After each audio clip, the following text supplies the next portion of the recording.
Ooh, selling, ick. That's what people think when they hear of selling a lot of the time. If you get that business bit working really well, it's a win for everybody.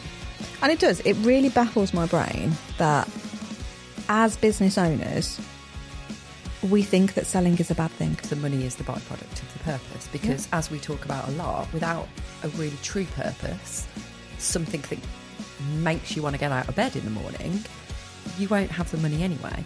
If you liked what I was just talking about, if you like my vibe, then there's something else you can do afterwards. Morning, Molecraft. Morning, Vicky. D. Davis. Don't know what to call you now. You keep doing this to me. Don't know what you expect anymore. It's kind of the standard opening these days, isn't it? It's better than slank, like we were just talking about. You just said I slank. Into a chair, for context. Yeah. So, what are we talking about today? It's a great question. What are we talking about today? We are talking about selling with purpose. Ooh, selling, ick. That's what people think when they hear of selling a lot of the time. Selling with purpose might sound even more icky.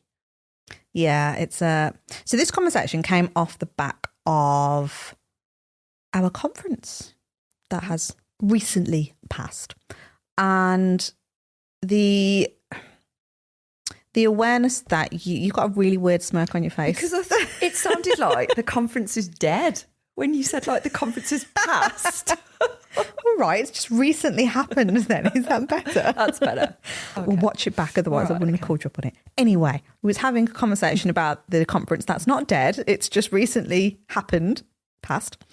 And we were saying how important it is to talk about your services and how you can help people, but how that fills people with dread, I think, in that, oh God, you're just selling yourself and it's really horrible, and oh God, no, like if people want to buy from you, they should have the choice to come to you without it being rammed down your neck. Yep.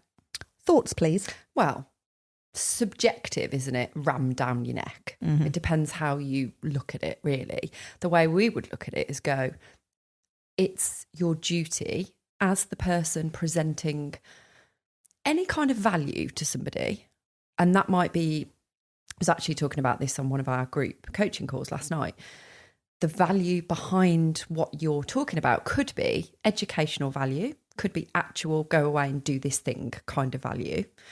It could be value behind somebody trusting you and getting to know you and just getting the feel for you as a person. So that could be the value you're bringing.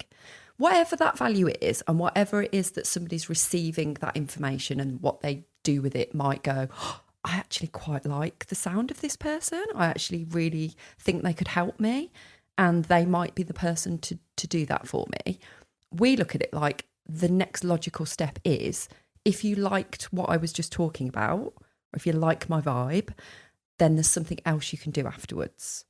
Now that thing might be free, first of all, like, and I know we're talking about selling here, but it could be that you're just giving somebody a next step. So that could be a free thing, that could be a very low ticket thing, or it could be a high ticket thing. But the way we look at it is it's your duty, it's your being in service of that person to lead them onto a choice if they want to find out more about you and they want to, more of a result, let's say, and they need some support with getting that result. That might be what they do next. Yeah. By hiding it, keeping it a secret, is that the right thing to do? Because almost like that's what a lot of people are doing, is here's some stuff, but I'm going to keep it a secret how you actually buy it from me. Yeah. So I think we can break this down into almost two different conversations that tie together. You've got the value piece and then you've got the selling piece. And we know through conversations with people that are in our world and people that, you know, have a little poke behind the curtain to see what's in the world, they go, I don't understand the value piece, because we get stuck on the how it works. So if you're selling training, our brains get stuck in the, well, how mmany sessions are you going to have? And we think that the value piece is it's almost like shoving a load of stuff into that service, isn't it? To make it feel like, oh, in order for it to warrant a certain price point, there needs to be a fuck ton of stuff in there to make it seem valuable. But then that's not how we look at value. The value is, like you already mentioned, it's that result. Like, what is the result that somebody's going to get from working with you? And again, if you're looking at that from a trainer, behaviorist hat, this is where we struggle, because then we go, I can't guarantee you that result. So therefore, I need to stick a load of resources in and go like, oh, maybe you've got access to a video library or a WhatsApp chat or a load of PDFs, or just have all my time. Let me just stick a load of sessions in. Can't think of anything else that people like shove in their services. It tends to be those kind of resources, doesn't it? PDFs, videos, stuff that people can go and do on their own, maybe. Yeah. And actually, we can overwhelm people by giving them too much anyway. That's kind of a subject for another episode, probably. But you can pack far too much in, which means that people just go like, I'm not going to do any of it then, because I don't know where to start. I don't know what to do with all this information. So you can just have the opposite effect from doing that. But it's taking, I don't know, I think there's so many little branches off of this conversation that we could go on. But if we're sticking with that selling bit, then it's looking at how, I don't know, it's almost like, again, what we were saying before about that purposeful selling. That's what we're here to do. Yeah, it's like you cannot have, well, if you look at it in terms of, and again, this is a massive generalization. Most businesses go, I haven't got enough inquiries coming in. Therefore, that means you're not selling enough. Therefore, that means you haven't got enough cash in the bank. So essentially, it's all around money. It's just a few steps further down than you think. So you haven't got enough money in the bank. And therefore, when the money in the bank is like we refer to it, it's like the lifeblood of the business, isn't it? The business cannot stay alive unless it's got cash pumping through it. It's just impossible. Otherwise, it's not a business. Go be a charity and just go earn some cash elsewhere. So when you start looking at your business like a business and go, right, okay, I need to generate some lifeblood going through it, you have to concentrate on selling. And selling needs to be done in such a way where you are in 100% service of somebody. Mm-hmm. Mm-hmm. We often refer to this as like being the bouncer of your own nightclub. So anyone's technically welcome, but then you start putting your little qualification processes on. So maybe you're not allowed in if you're wearing trainers and not shoes. Little things like that. Or it's like, oh, maybe actually this club plays dance music versus heavy metal. If you like one or the other, it's likely it's not going to be the right club for you, depending, that kind of thing. And this is all you're doing with your business. You're identifying what you're really fucking good at, who it's for, and then telling everybody about it. Because if you don't tell anybody about it, nobody gets to go to the club anyway. So how are you going to help all these people? Do you want a full, like, buzzing club, or do you want a half-empty club where people feel like they're rattling around and nothing's happening? So, and that's how you'll feel with no customers. And you'll just be in that sort of scratty, like, panic mode about money, what we call get energy, like, I need the money, I'm desperate for it. And you're bringing any old person in. So you start accepting the trainers that you wouldn't normally accept. You start accepting caps, and you wouldn't normally accept people in the club with caps. So back to the nightclub analogy. So you might then slack on your actual values and your rules, if you like, about who comes in. So that then affects like the actual running of that business as well, doesn't it? Yeah. And it does. It really baffles my brain that as business owners, we think that selling is a bad thing. Yeah. Yeah. I really, really struggle with this concept. Yeah, me too. Because it's like, to the point where I remember when I was doing really well, and it still feels like, I feel like I still need to caveat it and go like, oh, it's not an ego thing. I don't mean it like that. But I was doing really well. And it wasn't through, me putting a gun to somebody's head and going like, buy this thing, like you will do it now. It's like, I'm merely offering you a choice. You can say no. You could make up an excuse and just say, oh no, sorry, I need to go speak to the partner. Like, crack on. If you're in, you're in. If you're out, you're out. Awesome. But you're almost made to feel bad for doing well. Yeah. And I think this is where, in my opinion anyway, like that's a whole fucked up situation in itself. Because like, why? Why is it bad to be doing well? And I think this goes down that tangent of it. It's almost like become a pairing, hasn't it? That's like, if you're doing well, you surely can't care about people and dogs enough. Mm-hmm. And for me, I just feel like calling bullshit. Because why? Why can't you make money and still be the most caring person ever? Well, exactly what we always say. It's a win for them. It's a win for us. It's a win for the universe. Like, if you get that business bit working really well, it's a win for everybody. And it does not, this, the last thing it does is take it away from the person and the dog. You are giving the person and the dog what they need. You're getting them the result. You are getting the result for you. Running a business that works for your life, that works for your goals, like, it's a win-win. So if, like we've said this before, if all the win is for the client and you're losing out, how is that sustainable? Yeah. Because giving your all, I know we're givers and I know all this, like, I'm a peoply person, I love to please people, but at the end of the day, like, I need to please me as well. And you will burn yourself out, you'll overwhelm yourself, you'll wish you hadn't included all that stuff that you've included to get the client over the line. I need to give this stuff to get the person in, and then you've got them in and go, oh God, what have I done that for? Oh my God, the amount of times I've done that. I've got to deliver all this stuff now. Yeah. And it's killing me. I hated that. That was back in the day where I was really shit at sales. And you would come up with these like things of going like, oh, well, when you try and like dabble. So like maybe you're listening to a podcast like ours and you think, oh, I'm going to try it out. But you've got no clear guidance because you've not actually invested in the mentorship, and you're trying to piecemeal it all together. And then maybe you've read a book and some other stuff. Well, this is what I did anyway. I don't know about anybody else.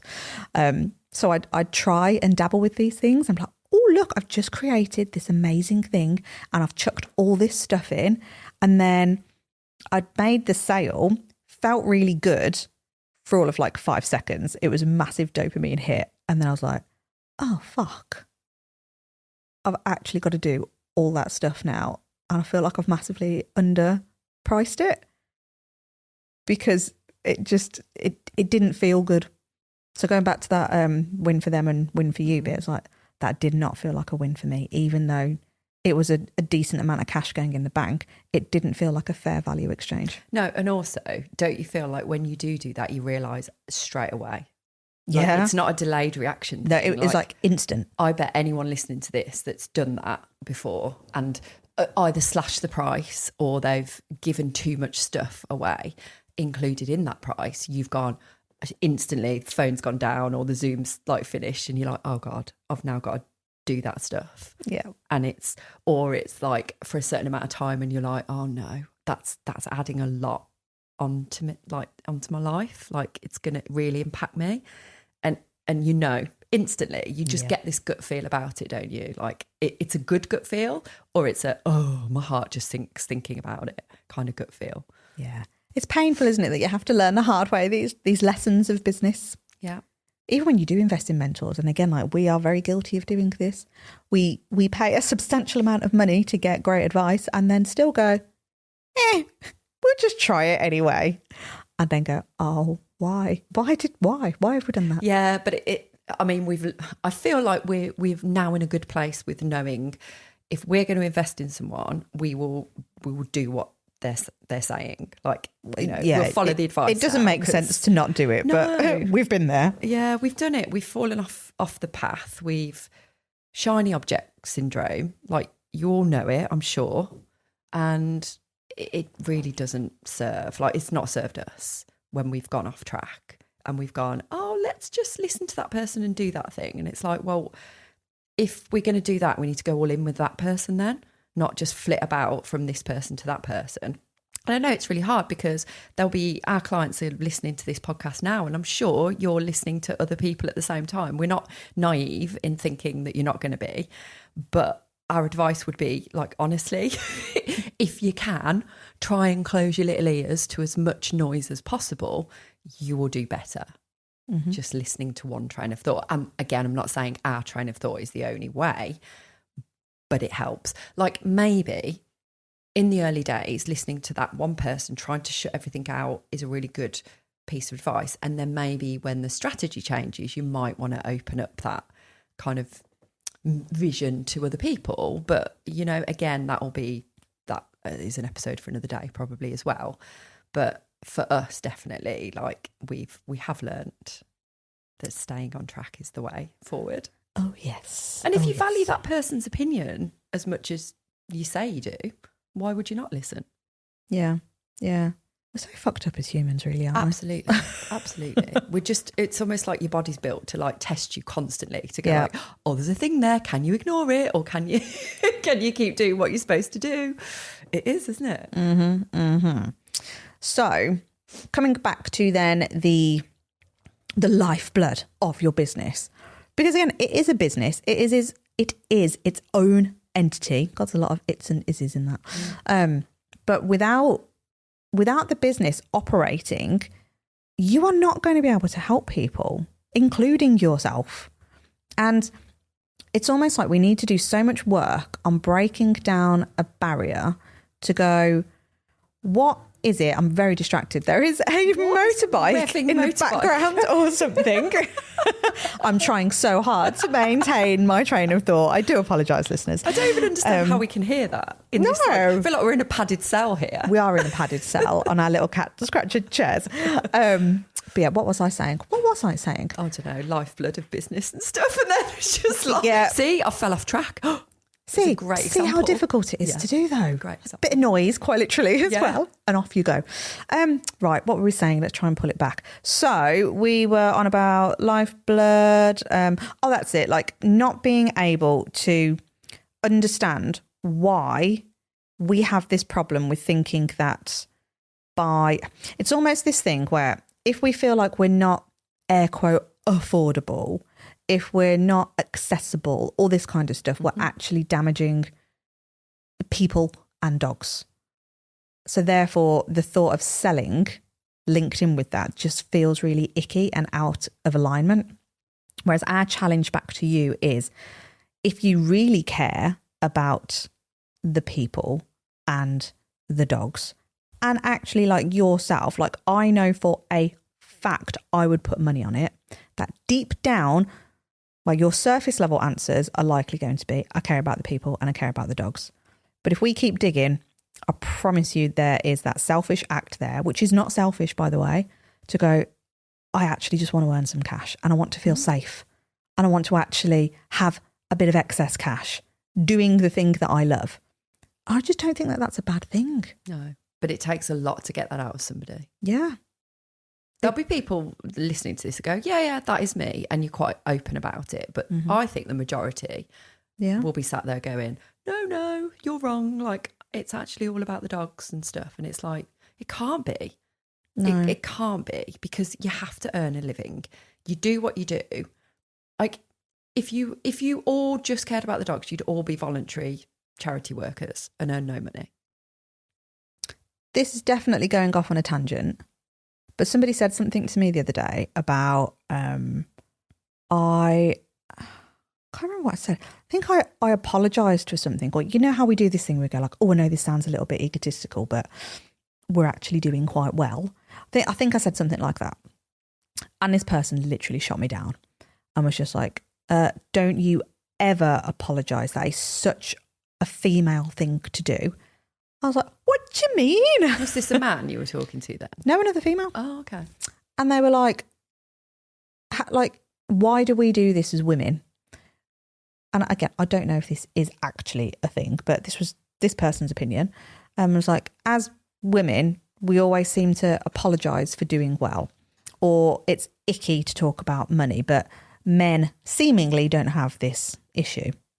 I haven't got enough factual data to say whether or not this is right or wrong. My gut feel is actually She's probably right, but I don't know. But maybe that's it, because it's a very female-dominated industry, isn't it, really? Yeah.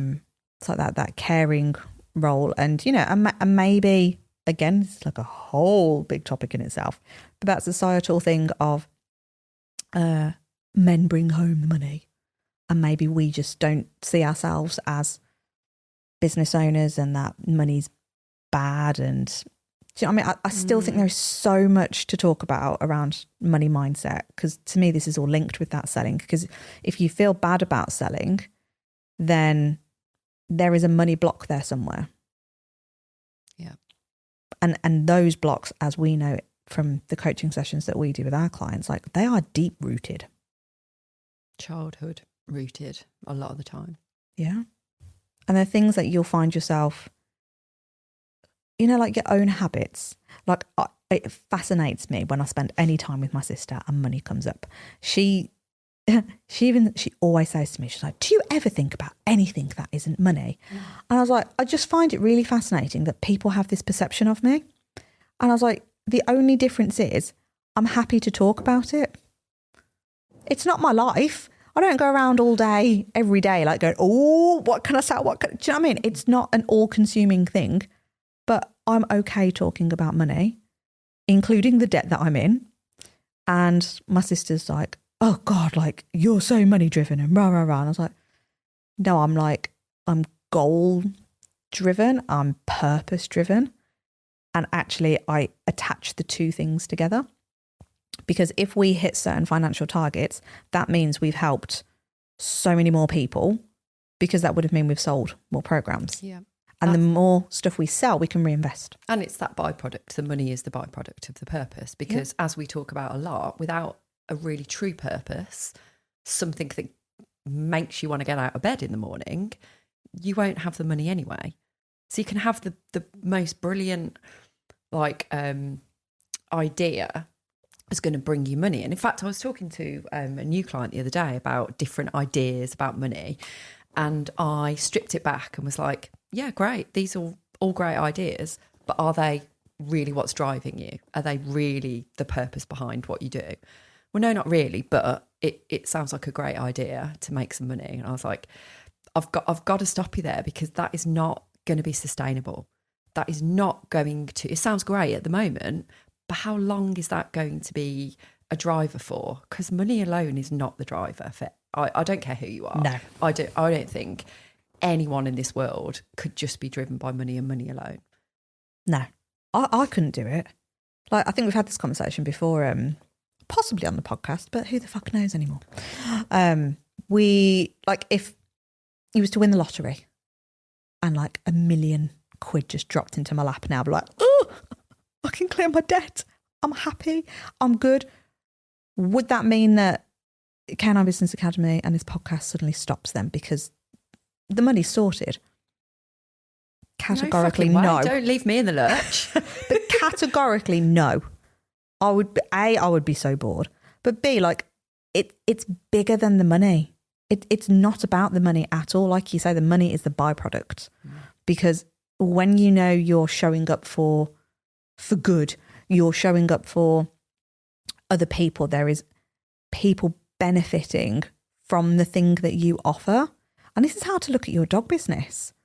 And again, some of you may not be able to resonate with this at all, and you genuinely might just be thinking, do you know what, I've got a service, I'm kind of good at it, it brings in the cash. I'm like, crack on. Like, that's brilliant that you found that thing that you're happy to keep doing. I'd question mark the happy bit, but comfortable doing. Call it that instead. And then you've got this other side of it, like we've talked about it before, like this entrepreneurial spark. Yeah.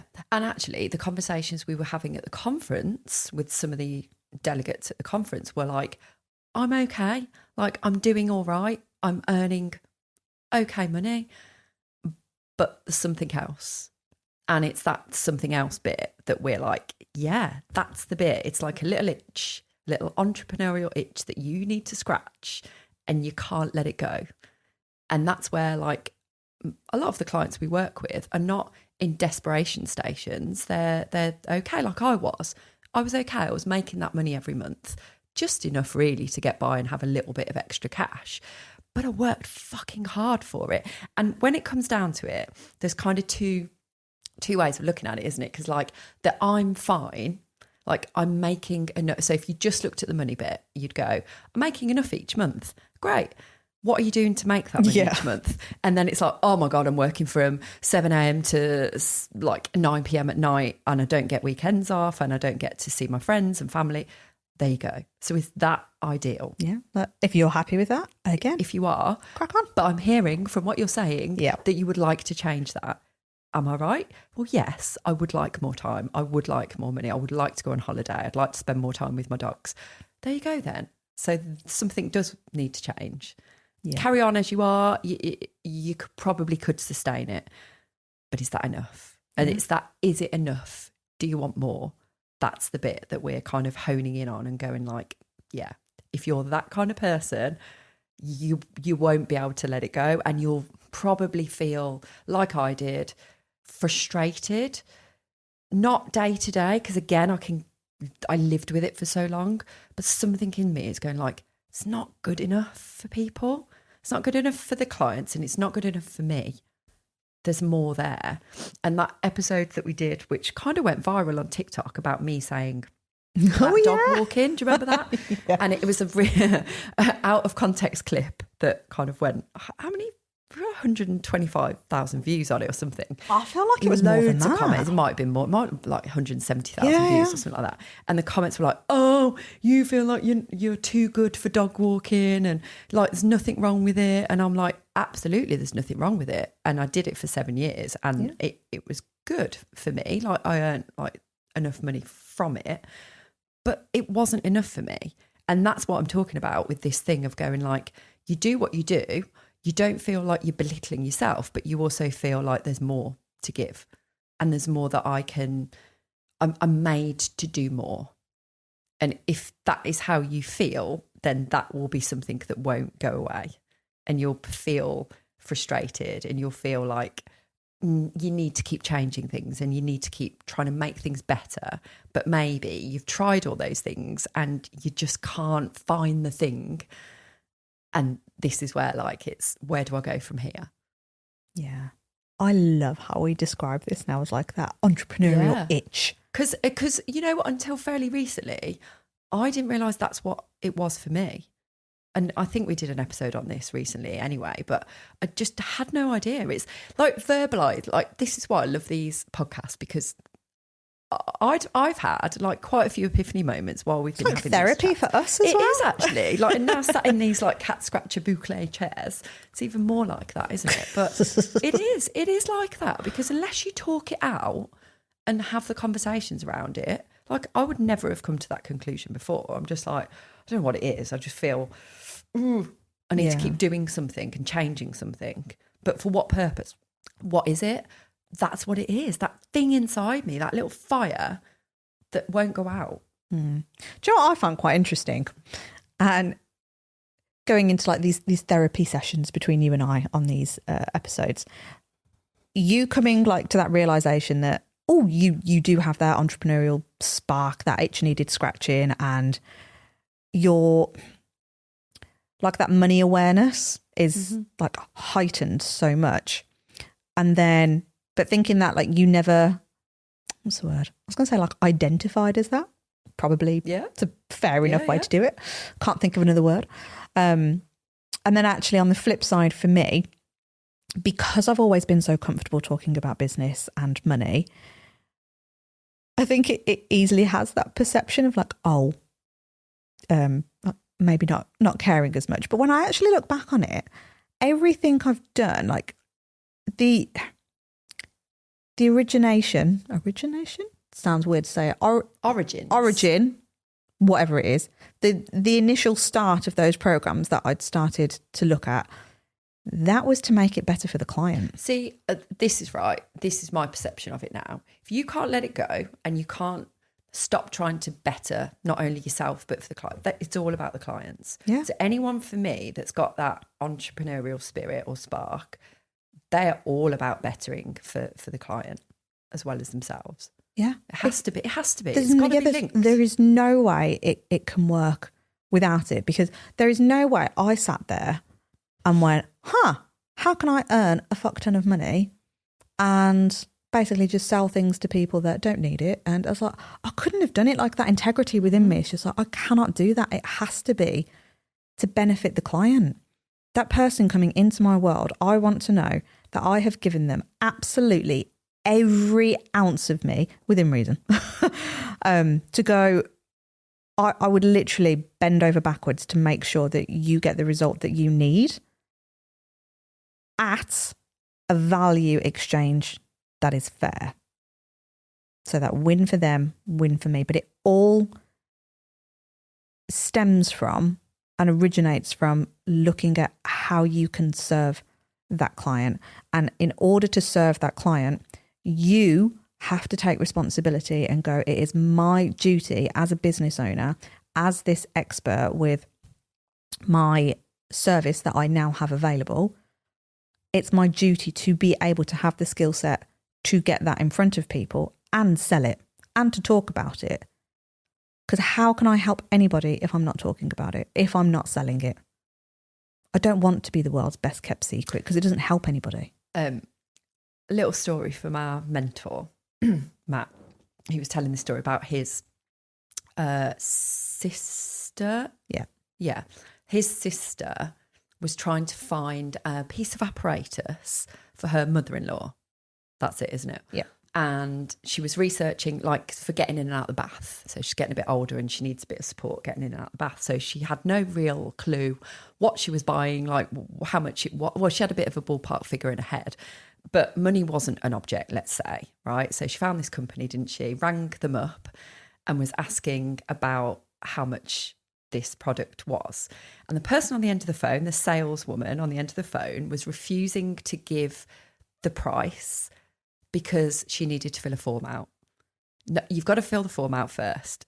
And she was like, yeah, I appreciate that I've got to fill a form out. However, can you just give me an idea of what I'm looking at here? No. So our process is that you need to fill the form out.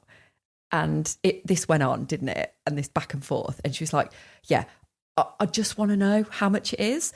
And this person would not, there was clearly a script. There was clearly an order of things.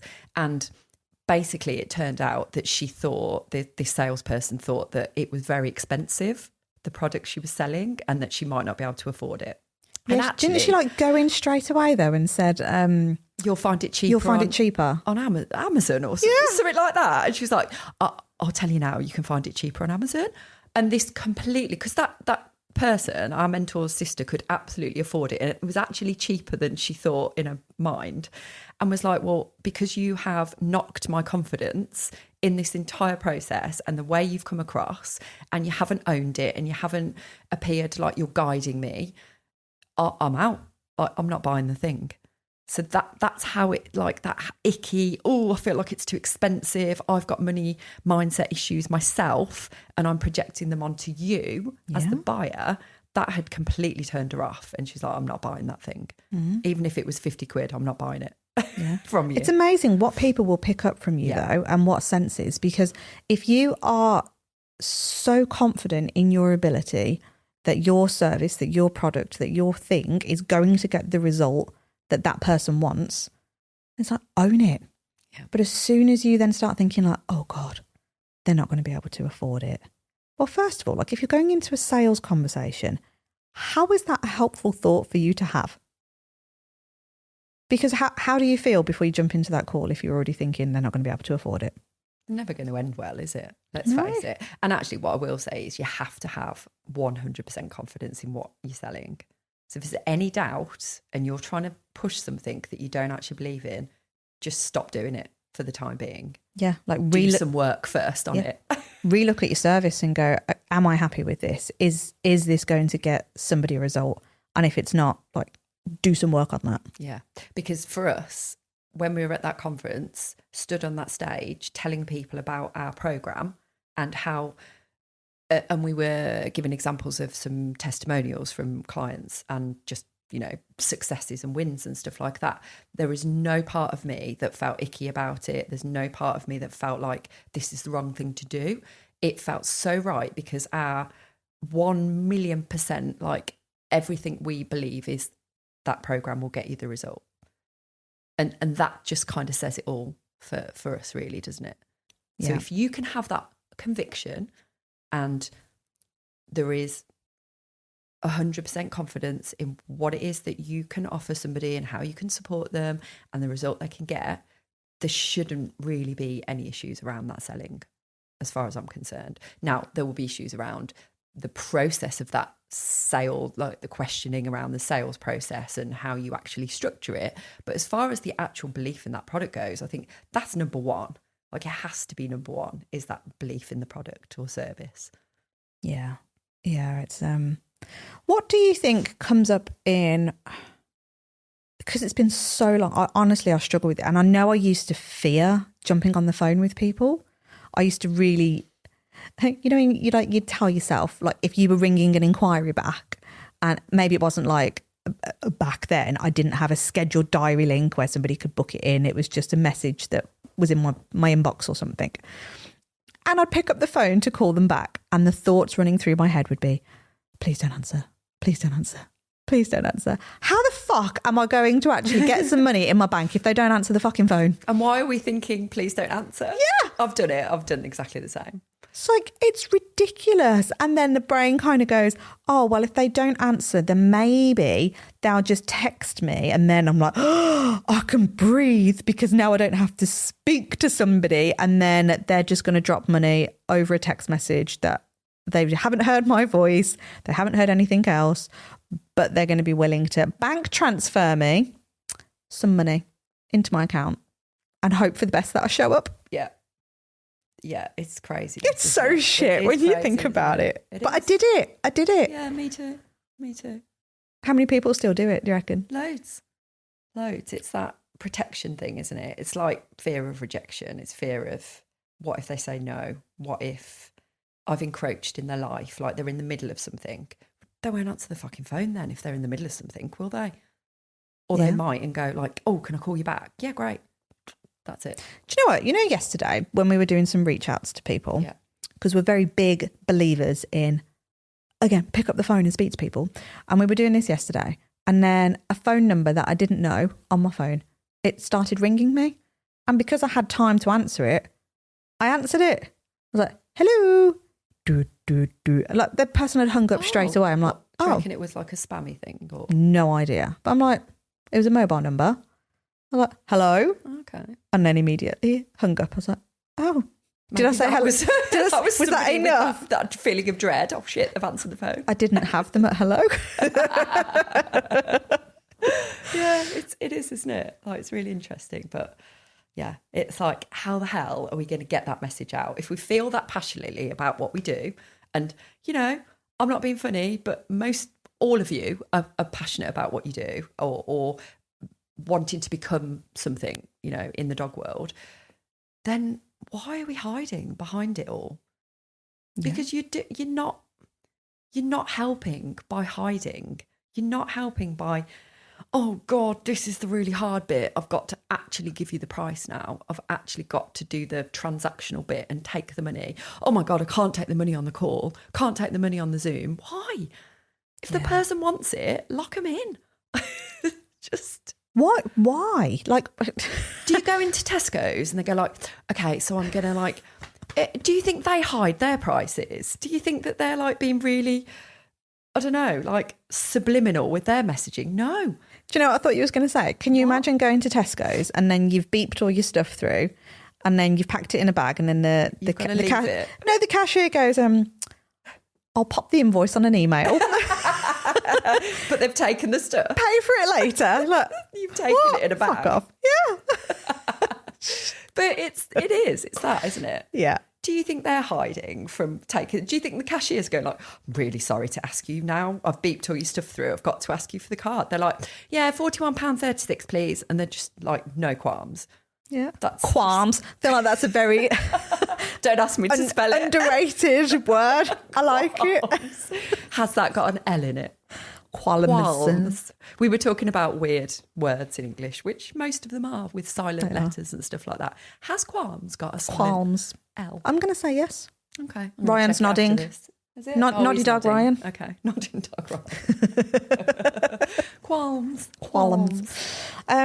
Right, I feel like there's so much there is more. so much to the point I'm going to break it down into further episodes. Yes, let's do that.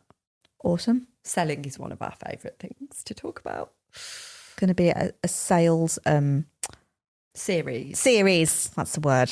My hand action was there. I couldn't get the word What's out. the American word they use for season? Seasons. Yeah. Selling season. A selling season. Okay. She's got really excited about this. Oh, it's like Halloween season, but we'll do a selling season. We want people to be as excited about selling as Halloween.